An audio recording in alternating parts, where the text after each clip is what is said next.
Hello everyone, my name is Denis. I'm the first year student at Tanzania University doing my bachelor degree in environmental science and management, and I'll pretty much tell you so much why I'm doing also that course. But I'm also a CEO and co-founder of Cut Off Recycle. Okay, terrifying position to have at a young age, and of course a small body like mine, but here's a story. 3 words: purpose, passion, and persistence. These are 3 words that define myself. All the story I'm going to tell you here stands in 3 words. And being a successful entrepreneur right now comes from these words. This is a 4 years picture of myself. At this age, I was already having a handful working on a vegetable farm at home. Of course, my father wanted me to do that, and because we are in an agricultural community. But later on, I got this opportunity to study at the School of St. Jude that offers a full scholarship. That was a new start to me, because out of thousands of students who wanted to get this position from low-income families, only few got that chance to get in uniforms. These people supported my 13 years in school, doing my primary, secondary, and of course, they're still supporting my tertiary education today. So fortunate, of course. That's a picture of myself in my graduation. Of course, I wasn't just smiling there, but because I graduated with very high marks, high grades, but also grew curiosity out of that time while I was in school. Okay, this is a picture of a radio that signifies a lot about me. My mother told me times when I wanted to enter in this radio and tried to see who was speaking inside it. So she tried to share that story to some of the teachers in class. And they told me, the teachers of course confirmed how times I wanted to be the odd one out, and of course speak or do something on behalf, and easy to pick as a leader in a group. Okay, an opportunity. But that curiosity did not just end there. That curiosity while I was in high school led me to a passion in science innovation. This was when in my last years of high school, I started my science project, a small project on human waste hair recycling. So pretty amazing things are coming, because I'll tell you how this here is very important. We started a project with a classmate in class, doing our physics, chemistry, and biology combination. And of course, we won our first science fair. 2 teachers there, biology teacher and chemistry teacher, came on stage because one thing is that they were proud of what we did. That was a practical doing of what they were teaching in class. So they were very happy, because in biology classes, of course, I was told how proteins, how they could be deaminated, how other constituents in it, and how hair also is a protein. And there are these small elements which are also important for plant growth. So now, put that story aside. This is a life expectancy in Tanzania, 65 years, very low. Yesterday, I just celebrated my 23rd birthday. Of course, this box signifies how much time I have. Yesterday, I filled my 23 red box, leaving out only 42 boxes left, of course, if everything stays normal. So little time to think, because this is a community that I come from, a community that I was very fortunate to get a free education, a very quality one. Still now, I'm still a beneficiary to that, but this community suffers a lot of problems, and unemployment is one of them. So you even have this graduates graduating from school or university, but are not employed. So the unemployment rate has been growing in Tanzania so far. And that was what inspired me to look into my innovation box, what I had. Then God started a company in 2020 January with 4 volunteers, Cut Off Recycle. It's a human waste hair recycling plant. Here we do make hair rubbish flourish. And how do we do that? We thought of saloons having a lot of hair ending up in dustbin. They could be collected and ending up being burnt in open spaces that could produce respiratory or bacterial diseases, which of course my community suffers. 6 out of 10 people suffers this, the respiratory problems and also bacterial diseases, which are because of poor waste disposal. But this now could be you or your loved ones. So it's also my opportunity to think of what to do. This was a school salon where I was inspired to think of that hair, where we pick this hair from school salon and thought of what to do. 5 kilograms every week produced from this place, which inspired me to think of a way to contribute in waste management. So what we did, we created a liquid fertilizer, pretty much what we were taught in class, but also was able to create a herbicide solution. Now, all of that is an amazing thing, but you'll see how we are doing best in that, because even with purpose, passion, and persistence, we have still been moving forward, knowing what we want. We won a lot of prizes. Of course, has always pushed me to do better. But because we're told the searching never ends, has always pushed me forward to do well. So a part of what we want to do in 2021 is creating a recycling plant that will help us produce, be the top collectors of human waste here, but also become, increase our capacity of collection in these salons that will help us collect more here, but also increase employment, because that is what I've always been thinking of. 2021, just quarter one has helped us collect up to 1,700 profits out of our 3,000 plus USD of sales that we make. But we're not only just that. In 1 year, we're already proud of 60 salons that we have gone around to collect up to 25 tons of human waste here that could end up in waste in dumps. That also have created 100 plus employments of people who collect here from saloons, then bring over to a company, factory where we do our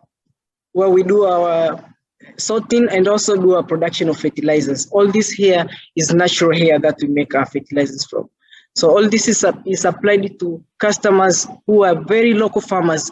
It's very cheap, one thing. Another thing is that this is provided to them with no hard chemistry to work on. So this is easier for them to use on their vegetable farms. So this is something that has not only helped waste management, but also helped employment, but again has helped so much on agriculture in my community. That was pretty what I was inspired with. But we have already sold up to 12,000 of fertilizers and 10,000 liters of herbicide. A very big impact that we have been making out of that, because they're just selling that at the average of $1 USD per liter.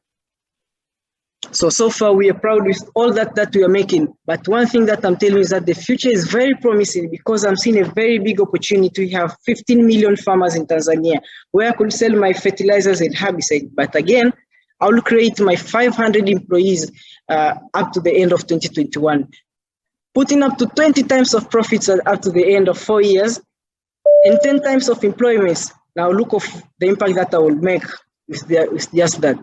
Now, how do we get there with the 25K USD? I'm going to increase machinery technology, but also increase collection capacity, and also see opportunities in China where we are going to supply, and also a hair fiber reinforcement technology where we use our hair. So not only do I do well in school, in business, but in school I've pretty much good A's and B's from my first semester, which I'm so happy, very enough for an entrepreneur. Thank you. Thank you very much, David. That was fantastic. We're going to move over to the judges. And the first question is coming from Karam. Over to you. Thank you, David. That was very inspiring. I'm very happy to see your grades. That's very impressive.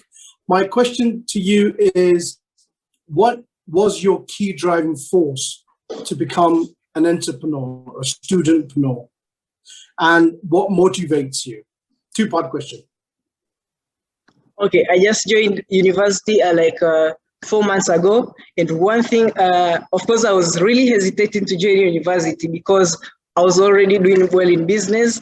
Okay, so I went to university with one thing. I wanted to increase my professional touch into it. But one thing is that there's a lot of worry of not getting jobs.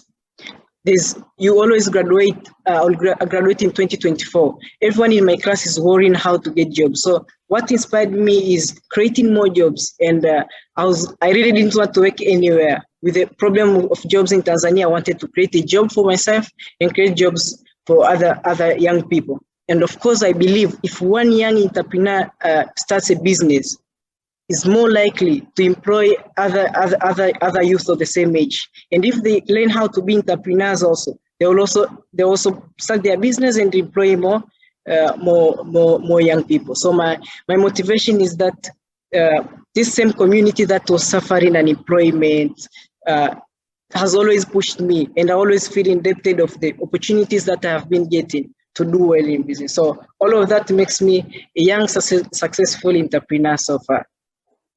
Thank you, David. We'll move over to Jessica. David, thank you so much for your energy. You are doing a wonderful job, and really appreciated learning about your business. It's so unique. Tell us a little bit more about your leadership team. Who are you consulting with to learn more about entrepreneurism and to grow, and from a mentorship perspective? And then who in your business is helping you run it? Okay, so if you guys are going to see my screen, I will show you how this very wonderful team has been helping me around. So I have a team of very young people. This is a team that is already supporting me today. We have 2 co-founders, of course, the supporter who have been doing the project in school, but down there I have 2 people who are very important. These were my high school teachers. They were the ones who supported me while I was in high school, starting the human hair recycling project 3 years ago. Now these people are now in my team. Okay, now they are older than me. They have been teachers, but also they have specialties in agricultural sector. But also I have very young people, 98% of this under 25. But these are the same people who support this while the 2 co-founders are in school. My fellow young entrepreneur is a co-founder, is in Botswana right now doing industrial engineering. So all of this have always inspired them, because not only do I teach them how to on weekly reports, but also tell them how to become entrepreneur. Each of them here, I make them salespeople. So this is my trick. I want them to go out there, close deals with clients. Whenever you come back, you have learned how to close deals. You'd go start your business somewhere, and of course, we shouldn't worry employees going out of our business, because there are more people looking for jobs compared to those who are leaving jobs to start their own business. So I'm really happy because I'm making this also entrepreneurs. So student becomes the master, huh? Hiring your teachers. Daniel, over to you. David, this is just mind-blowing. I thank you very much for the idea and all the energy you put there. Thank you so much. As this is a global competition, have you ever thought about expanding this idea globally, and also having a wider perspective, going after other fantastic ideas like this one to the world? Yes, part of my strategies for 4 years coming is expanding to all East African countries.